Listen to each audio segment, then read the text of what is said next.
प्राकृतिक स्वरूप रहित चिन्मय भगवान का जो यह स्थूल जगदाकार रूप है वह उनकी माया के महत्व आदि गुणों से भावना में ही कल्पित है। जैसे बादल वायु के आश्रय रहते हैं और धूसर पना धूल में होता है, परंतु अल्प बुद्धि मनुष्य बादलों का आकाश में और धूसरपने का वायु में आरोप करते हैं, वैसे ही अविवेकी पुरुष सबके साक्षी आत्मा में स्थूल दृश्य रूप जगत का आरोप करते हैं।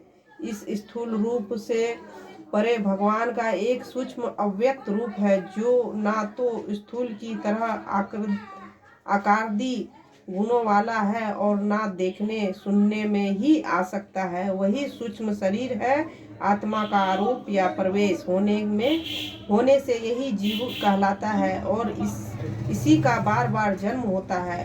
उपयुक्त सूक्ष्म और स्थूल शरीर अविद्या से ही आत्मा में आरोपित है। जिस अवस्था में आत्मा स्वरूप के ज्ञान से यह आरोप दूर हो जाता है, उसी समय ब्रह्म का साक्षात्कार हो जाता है। तत्वज्ञानी लोग जानते हैं कि जिस समय यह बुद्धि रूप प्रवेश की माया निवृत्त हो जाती है, उस समय जीव परमानंद हो जाता है और अपनी स्वरूप महिमा में प्रतिष्ठित होता है।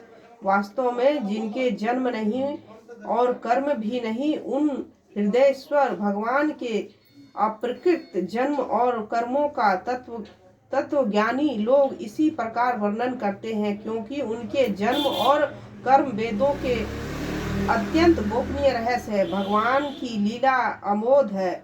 वे लीला से ही इस संसार का सृजन पालन और संहार करते हैं, किंतु इसमें आसक्त नहीं होते।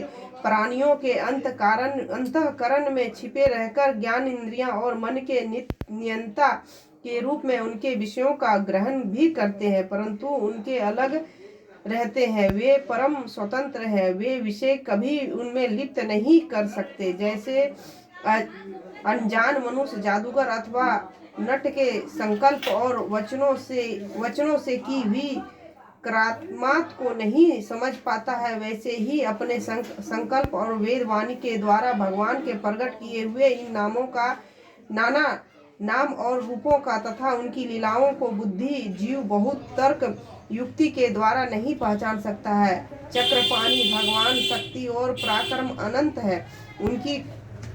उनकी कोई था नहीं पा सकता। वे सारे जगत के निर्माता होने पर भी वे सर्वथा परे हैं। उनके स्वरूप को अथवा उनकी लीला के रहस्य को जान सकता है जो नित्य निरंतर निष्कपट भाव से उनके चरण कमलों की दिव्य गंध का सेवन करता है, सेवा भाव से उनके चरणों का चिंतन करता है। शौनकादि ऋषियों, आप लोग बड़े ही सौभाग्यशाली तथा धन्य हो जो इस जीवन में और विघ्न बाधाओं से भरे इस संसार में समस्त लोकों के स्वामी भगवान श्री कृष्ण से वह सर्वात्मक आत्मभाव और अनिर्वचनीय अनन्य प्रेम करते हैं, जिससे फिर इस जन्म मरण रूप संसार के भयंकर चक्र में